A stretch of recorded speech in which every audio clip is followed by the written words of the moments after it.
Hey, welcome back to the channel in grade 10s.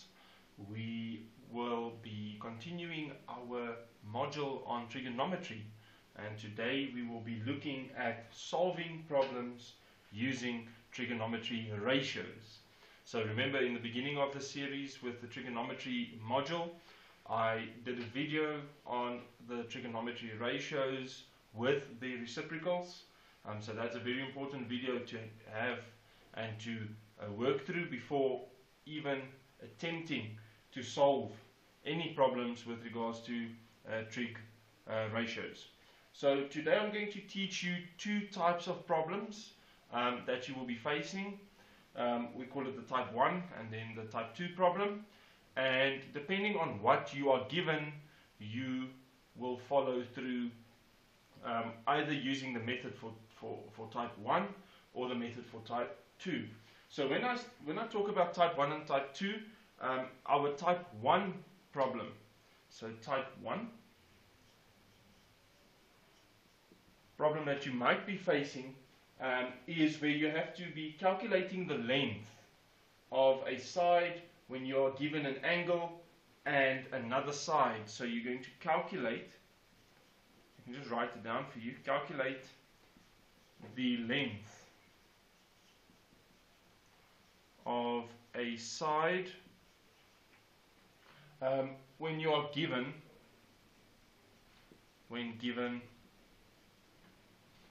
an angle and another side. Okay, so you're going to have to calculate the length of a side when they give you an angle and a side.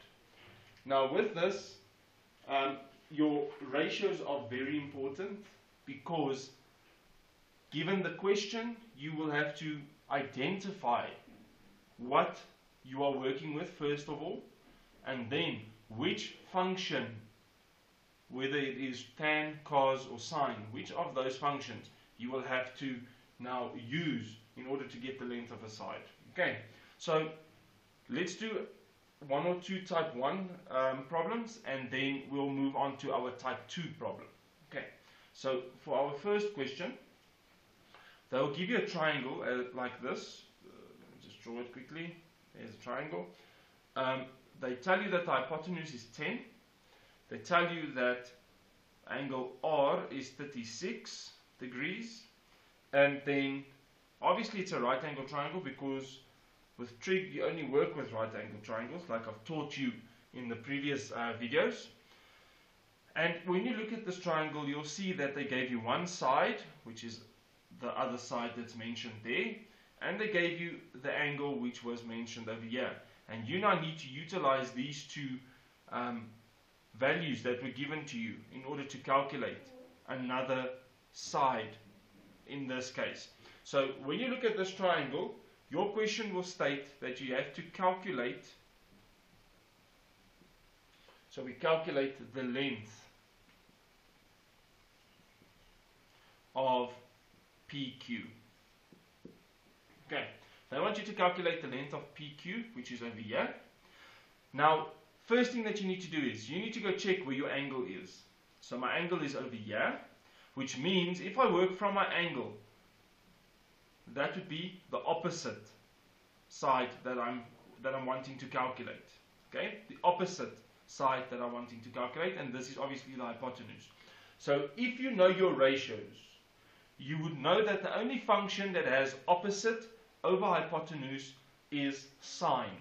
Okay, so sine has a ratio of opposite over hypotenuse.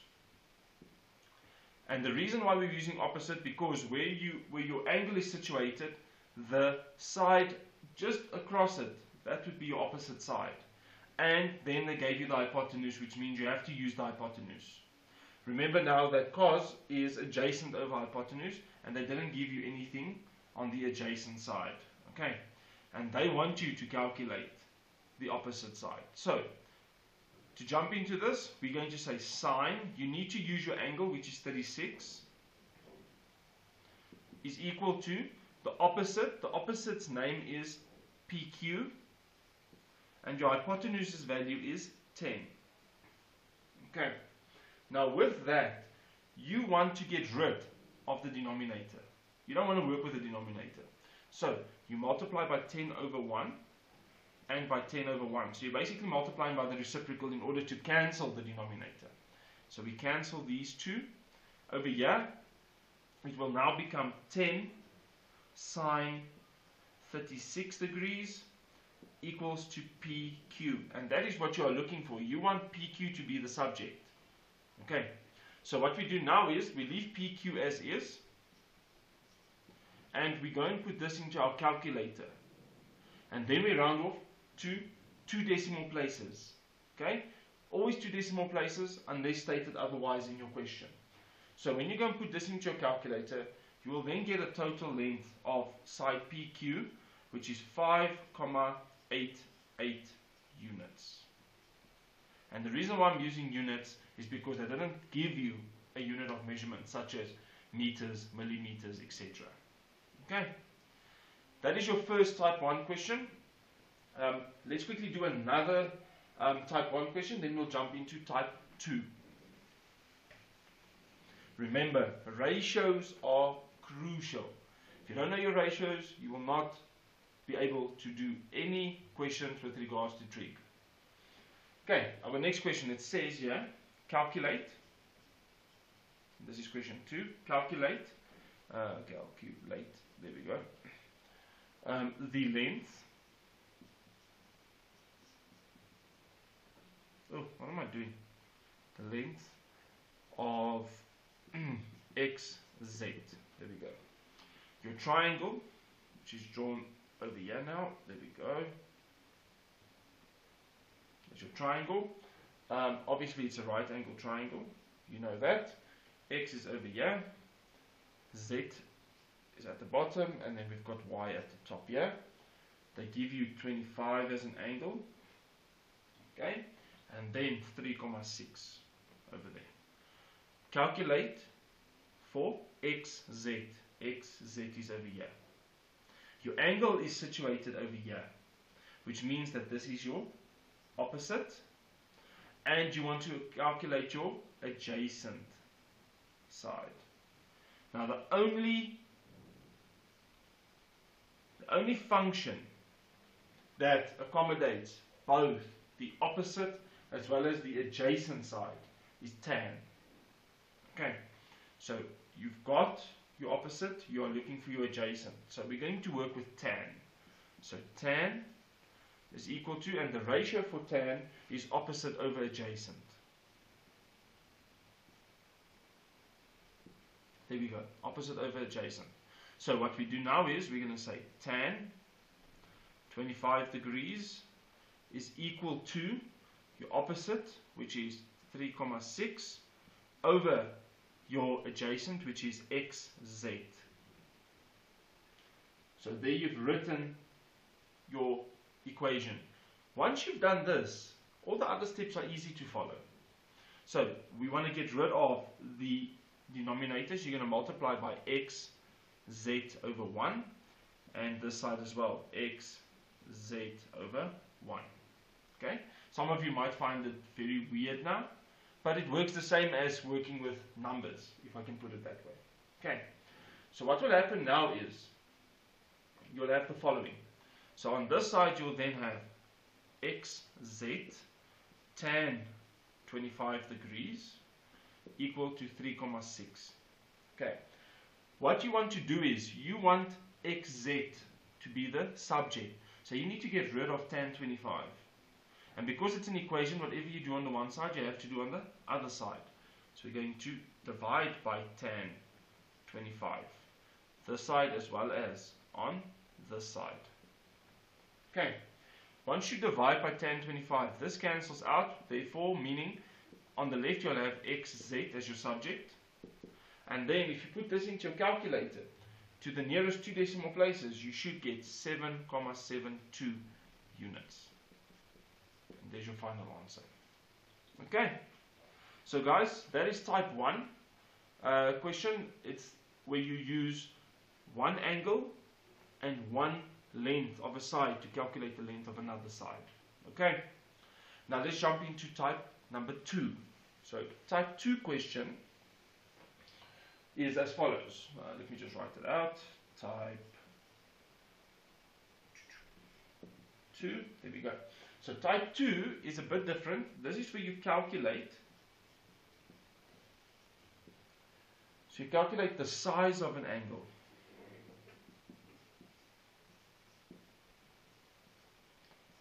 And when you calculate the size of the angle, they give you two sides.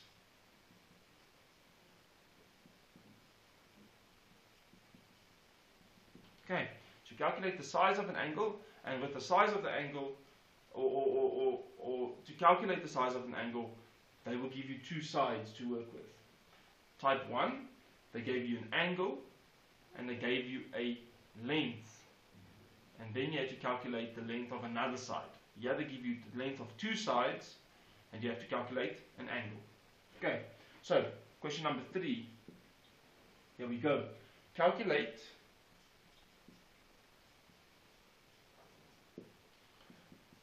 the size, let's see,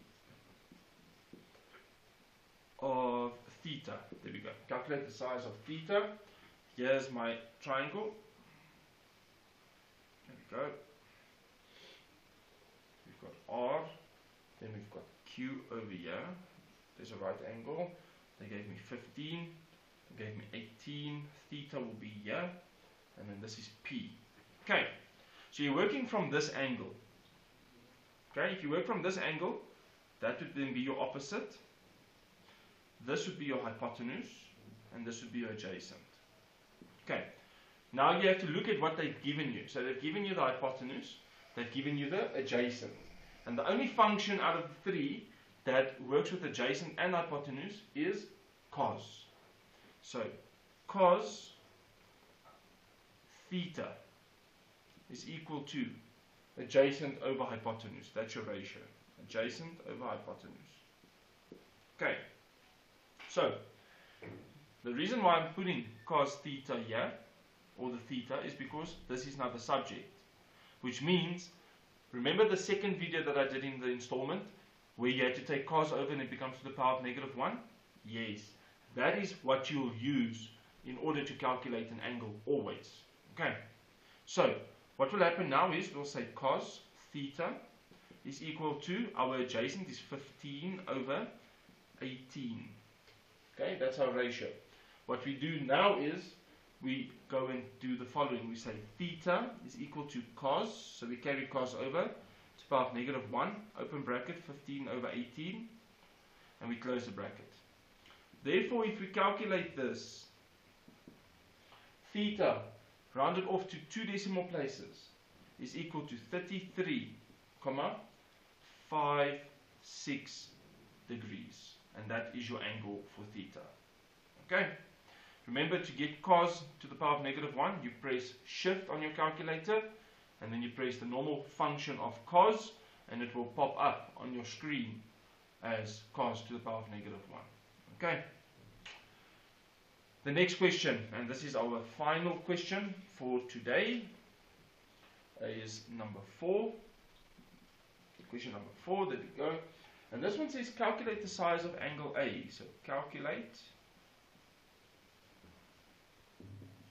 the size of angle A. There we go. Calculate the size of angle A. So our triangle looks as follows. Here's our triangle. Then we've got A at the bottom, we've got B, we've got C there, then we've got 8, and over here we've got 13. It's obviously a right angle triangle, and they want you to calculate for angle A. Okay, now where angle A is, if you go across, that's your opposite, and this would be your adjacent. So opposite, and this is your adjacent. Okay, the only function that works with opposite and adjacent is tan. So tan A, because that's what we're calculating, is equal to opposite over adjacent. That's your ratio. Okay. So what we do now is we're going to fill it in. So we say tan A is equal to, opposite is 8, your adjacent is 13. We carry it over because we want to calculate an angle, which is equal then to tan to the power of negative 1, open bracket, 8 over 13, closure bracket. Therefore, angle A, rounded off to 2 decimal places, is equal to 31, 61 degrees. And there you go. That is all sorted out. Okay, so guys, that is it for this lesson. I hope that this assisted you with your studies and so on. I know that the exams are around the corner. Please stay tuned for more videos. We might do 1 or 2 more videos during the course of this week. I know it's long weekend in South Africa. We've got the Friday and the Monday as public holidays. So please just stay tuned in. We will do our best to load and upload and create more content for you to ensure that you are up to date and that you have all the resources needed to successfully complete your grade 10 year in math. Please get other guys and other girls to subscribe, turn on your notification options to stay up to date, and once again, thank you for supporting the channel. We really do appreciate it. Until next time, have a good one.